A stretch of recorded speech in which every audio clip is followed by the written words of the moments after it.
My wife's brother was cheating on her, but she believed him until the truth came out. I never had a problem with my wife's brother until I learned who he really was. His name was Trevor, and from the moment I met him, he came off as one of those effortlessly charismatic guys. Big smile. Loud laugh. The kind of person who walks into a room and immediately starts talking like he owns the place. My wife, Mara, adored him. Always had. They grew up close, single mom, no father in the picture, just the two of them against the world. He protected her, she defended him, and the loyalty between them was ironclad.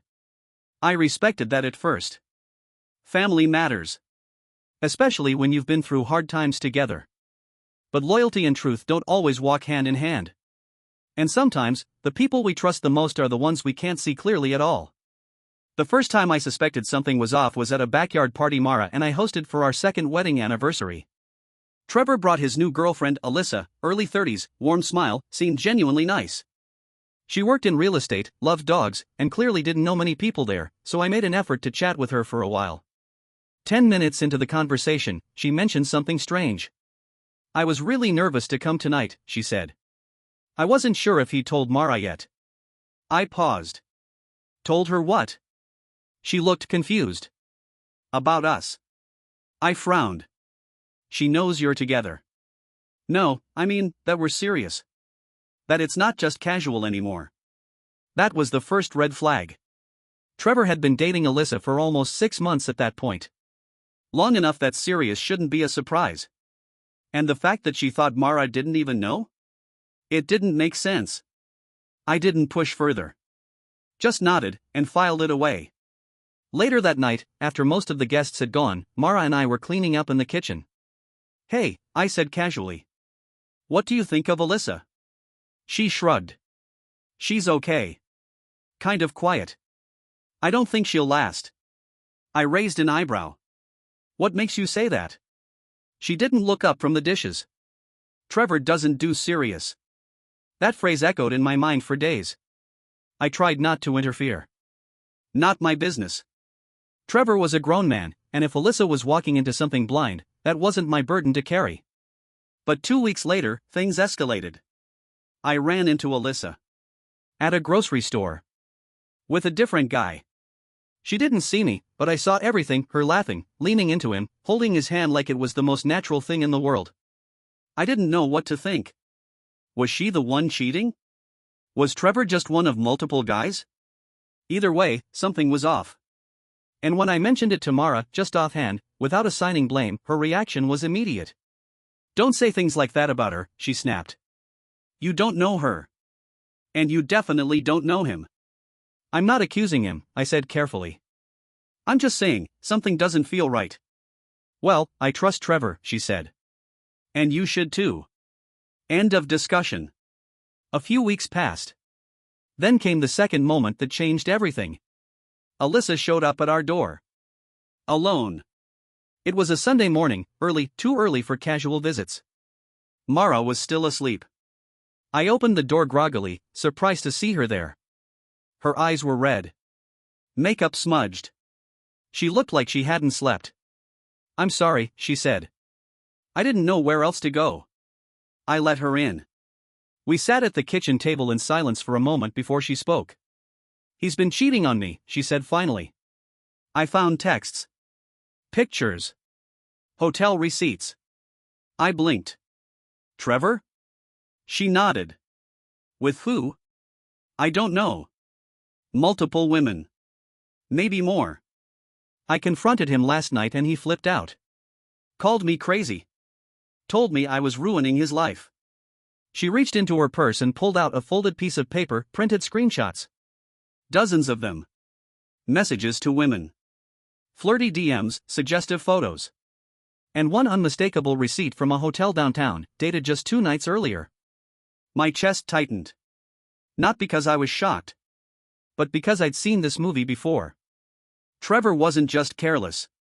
He was calculated. Mara walked into the kitchen 10 minutes later. Saw Alyssa. Saw the papers. And immediately stiffened. What's going on? Alyssa stood up. I had to tell someone. I don't understand. I found proof, Mara. Your brother's been cheating on me. Mara's face went blank. She looked at me. Then at Alyssa. Then back at me. You believe this? Before I could respond, Alyssa said, I wouldn't be here if I wasn't sure. Mara shook her head. No. He wouldn't do that. He did, Alyssa whispered. You just don't want to see it. Get out. What? Mara's voice rose. I said get out. This is my house. My brother isn't perfect, but I know him. You've known him for what, 6 months? Alyssa's eyes filled with tears. She looked at me. I didn't know what to say. So she left. That night, Mara didn't speak to me. She went to bed early. Doors closed. Lights off. And in the dark, I lay awake, realizing something I hadn't admitted to myself before. This wasn't about Trevor. This was about who Mara needed him to be. Because if he wasn't good, then maybe all those years she spent protecting him, idolizing him, believing in him, maybe that was a lie too. And for some people, that's too much to face. The next morning, Mara made coffee like nothing happened. She moved around the kitchen in silence, pouring 2 mugs, adding sugar to hers like always. No mention of Alyssa. No mention of last night. It was eerie, like we were in a play and she'd decided to skip the difficult scene. When I finally spoke, she didn't look at me. She came to us because she had no one else. Mara stirred her coffee, clink clink clink. She came to us because she's manipulative. She had proof. Mara set the spoon down with a sharp clink. You think that means something? Screenshots? Anyone can fake that. I stared at her, trying to read between the lines. But it wasn't denial I saw, it was something worse. Fear. Not of Trevor's behavior. But of what it meant to admit it. I'm not saying she's perfect, I said. But what if she's telling the truth? Mara's jaw tightened. She's not. A few days passed. Trevor didn't call. Didn't text. It was like he'd dropped off the radar entirely. Mara claimed he was just laying low, but I wasn't so sure. Alyssa reached out once, just a short text. Alyssa. I'm sorry again. I shouldn't have shown up like that. I just didn't know who else would believe me. I stared at it for a long time. Then replied. Me. You didn't do anything wrong. She didn't respond. The next Rayal crack came from someone I didn't expect. Rachel, Mara's cousin. She called me out of the blue, 2 weeks after the blow-up. Hey, she said. We need to talk. About Trevor. She didn't even ask how I was. Just launched right into it. I saw him last weekend. With someone. At a restaurant in Midtown. Someone like. Alyssa? No. Definitely not her. This girl was younger. Different build. Looked like a student. My stomach dropped. Did Mara know you saw him? I tried to tell her. She shut me down. That sounded familiar. I think he's been doing this for years, Rachel said. Different girls. Different cities. He's just good at hiding it. And Mara? She's been covering for him without realizing it. I didn't know what to say. So I thanked her. And hung up. Then sat in silence, staring at nothing, while the reality started to solidify. Trevor wasn't just cheating. He was a serial manipulator. And Mara had built her entire identity on the illusion that he wasn't. That night, I brought it up again. Softly. Gently. Rachel saw him, I said. With someone else. Not Alyssa. Mara didn't flinch. She's always had it out for him. Mara. I don't care what Rachel says.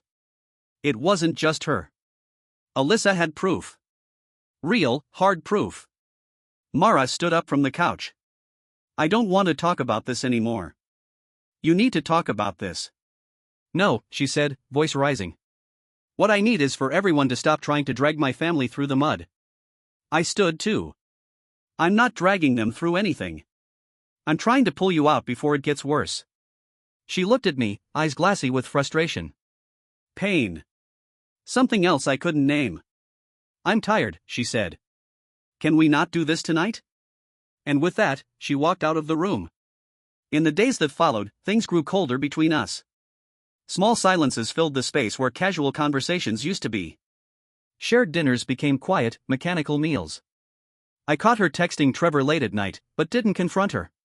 I knew she was clinging. To the story. To the idea of him. To the belief that he was still the boy who helped raise her when no one else did. But what scared me wasn't just her loyalty. It was how far she might go to preserve it. Then came the night I couldn't ignore anymore. I came home late from work. Mara was on the phone, pacing the living room, speaking in hushed tones. I didn't mean to eavesdrop, but I caught enough. No, she's lying. That's not what happened. A pause. I don't care if she showed screenshots. It's her word against yours. Another pause. Then quietly, I'll take care of it. She hung up before I could pretend to walk in. We ate dinner in silence. But my mind raced. She wasn't just ignoring the truth. She was helping him cover it up. The next morning, I made a decision. I texted Alyssa. Me. If you still have the screenshots, I'd like to see them. She replied within the hour. I saved everything. Just in case. Want me to send them? Yes. 5 minutes later, my phone buzzed with 6 attachments. Each one more damning than the last. Trevor had been messaging multiple women, some flirtatious, some explicit. The timestamps were clear. The tone unmistakable. There was even a photo of him shirtless, taken in what was clearly his apartment, dated 3 weeks before Alyssa showed up at our door. And then there was a message to one woman that stopped me cold. My sister won't say anything. She's always had my back. I stared at the screenshots for a long time. There was no ambiguity. No way to misread it. Trevor was not just cheating, he was orchestrating a long, messy network of lies. And Mara, she wasn't just uninformed. She was enabling him. Defending him. Shielding him from the consequences that were now closing in fast. That night, I printed every screenshot. Old school. Tangible. I laid them out across the kitchen table: dates, names, hotel receipts, and the message that broke the last thread. My sister won't say anything. She's always had my back. When Mara walked in, she paused. Saw the papers. Froze. What is this? She asked. I didn't answer. Just waited. She stepped forward slowly, eyes scanning the pages. The further she read, the tighter her jaw clenched. Then her voice, low and defensive. Where did you get this? Alyssa sent them. After I asked. So you went behind my back? No, I said calmly. I stopped waiting for you to see what's right in front of you. She picked up the page with Trevor's message, the one about her. Stared at it. Then set it down. Maybe this isn't what it looks like, she whispered. You can't keep doing this. Her voice shook. He's my brother. I know. And that means something. It does. But it doesn't mean this. She looked at me then. Really looked. And for the first time, I saw something crack behind her eyes. Not anger. Not denial. Just fear. What if it's true? She asked. It is. She sat down at the table, head in her hands. And said nothing else. For the next few days, Mara barely spoke. Not to me. Not to anyone. I didn't push. Didn't ask. Just gave her space and watched from a distance as the narrative she'd clung to for so long began to crumble. She spent hours on the phone, some calls short, others stretched into the night. I knew she was talking to Trevor. Trying to reconcile the person she loved with the person everyone else now saw clearly. One night, I came downstairs around 2 a.m. and found her sitting in the dark, scrolling through her phone, eyes red, face pale. He didn't even deny it, she said quietly. I sat down beside her. He just kept saying it wasn't my business. That I should stay out of it. Like it's some kind of game. She didn't cry. She didn't scream. She just looked hollow. Do you believe me now? I asked. She nodded slowly. Yes. I just wish I didn't. What followed wasn't closure. It was chaos. Mara confronted him on the phone first, then in person. She came back from that meeting shaking, said he was angry, cornered, and didn't say much except to accuse her of betrayal. He said I picked you over him, she told me. I didn't know what to say to that. Because she had. And it hurt her more than she let on. He always said it was us against the world, she added. That I'd always be on his side.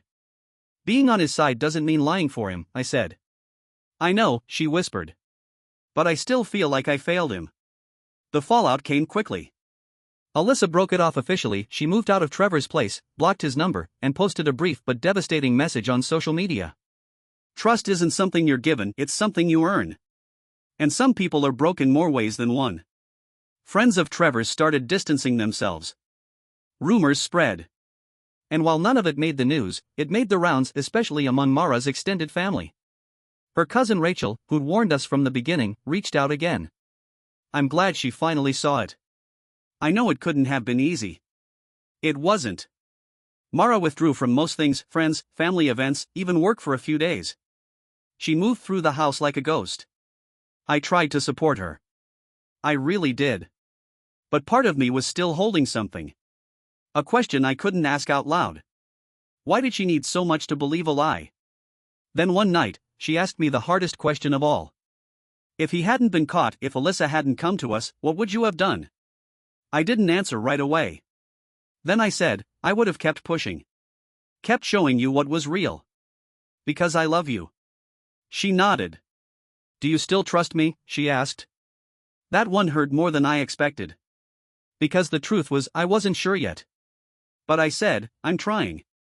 And that was enough for now. You never really prepare for what comes after the truth. The part where nothing happens.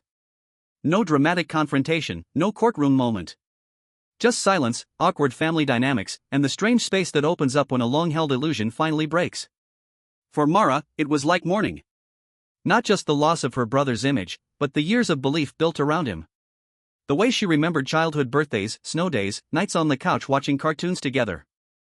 They weren't lies, but they now sat beside lies, and the contrast poisoned everything. I watched her wrestle with that every day. The quiet guilt. The shame. The questions she didn't ask out loud but carried in the way she folded laundry or stared into her tea longer than she needed to. One night, I asked gently, do you wish you'd never found out? She blinked. Sometimes. But that's a selfish answer. No, I said. It's an honest one. Trevor, for his part, disappeared. He moved out of his place in the city. Deleted his social media accounts. Went radio silent. Only a few mutual friends still had contact with him, and the ones we spoke to said the same thing. He blamed everyone but himself. Said he was set up. That they wanted to take him down. Classic deflection. Mara didn't chase him.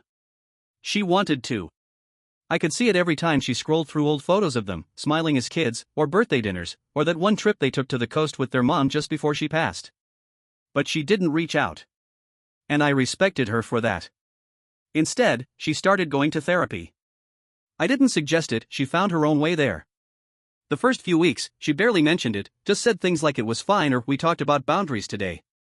Then, gradually, she started sharing more. He never had a model for healthy relationships, she told me one night. Neither did I. We just stuck together, told ourselves we were all we needed. She looked at me. But I let that loyalty blind me. I let it become a shield. You didn't let it, I said. You grew up in it. That's not an excuse. It's not.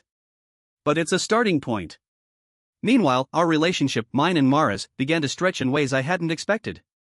There were moments when I looked at her and saw someone I didn't fully trust. Not because she had done something to me, but because she had refused to see for so long. And trust isn't just about what someone does, it's about how they listen, how they respond when you're holding truth in your hands, begging them to believe. She saw that in me too. One night, we were brushing our teeth, side by side, when she asked, "Do you still think I chose him over you?" I rinsed my mouth. Then said, in the moment, yes. She nodded. That's fair. Then she said, "But I'm choosing you now." And she was. In small ways. In consistent, quiet ways. She was learning to hear things the first time. To look for evidence before forming conclusions. To ask before defending. It took months before I saw her laugh again without flinching. It was something stupid, a cat video on her phone. But I watched her laugh until she had tears in her eyes, and something about the way her shoulders relaxed told me she was coming back to herself. After that, things shifted. She started calling old friends again. Joined a book club. Cooked more. Laughed more. She even sent Alyssa a message, nothing dramatic, just a short, honest note. "I'm sorry for not believing you. I wanted to protect someone who didn't deserve it. I hope you're doing okay." Alyssa responded. "Thank you. That means more than you know." One Saturday afternoon, Mara and I went for a walk through the park. It was sunny. Unseasonably warm. One of those days where everything feels a little easier than it should. She held my hand the whole time. "And somewhere near the duck pond," she said, "you could have walked away. I wouldn't have blamed you." "I thought about it," I admitted. She nodded. "But you didn't. I believed you'd come back. To yourself." She looked at me then, not sad, not ashamed. Just present. "I'm here," she said. "I promise I'm here." And I believed her. By the time a full year had passed since Alyssa came to our door, everything looked the same on the outside. Same house. Same routines. Same neighborhood and late-night grocery runs and Saturday mornings at the farmer's market. But under the surface, we were different. Mara had changed in quiet, durable ways. She didn't jump to defend people anymore, not without listening first. She questioned things more. Asked better questions. And when she didn't understand something, she said so out loud instead of pretending she already did. I had changed too. I stopped trying to fix everything immediately. Stopped assuming that being right was more important than being patient. We had learned, painfully, how much damage silence can do when truth is knocking on the door and no one wants to answer. We talked about Trevor sometimes. Not much. He was still distant, still off the grid except for the occasional whisper through family channels. We'd heard he moved again, maybe to Arizona. No job updates. No new relationships. Nothing concrete. Just echoes. Mara said she didn't need to know anymore. "I used to think I'd always want to fix him," she admitted one night. "Now I think I just needed to forgive myself for not being able to." That hit me harder than I expected. Because I understood it. Sometimes, the hardest part of betrayal isn't what someone did to you, it's realizing how much you gave them the chance to. We never heard from Alyssa again after her final message. She moved out of state, started a new job, and, from what we could tell through mutual friends, was thriving. No drama. No bitterness. Just a clean break. I respected that. She deserved it. That summer, Mara and I took a short trip to the mountains. No reception. No distractions. Just a small cabin, a lake, and a lot of open air.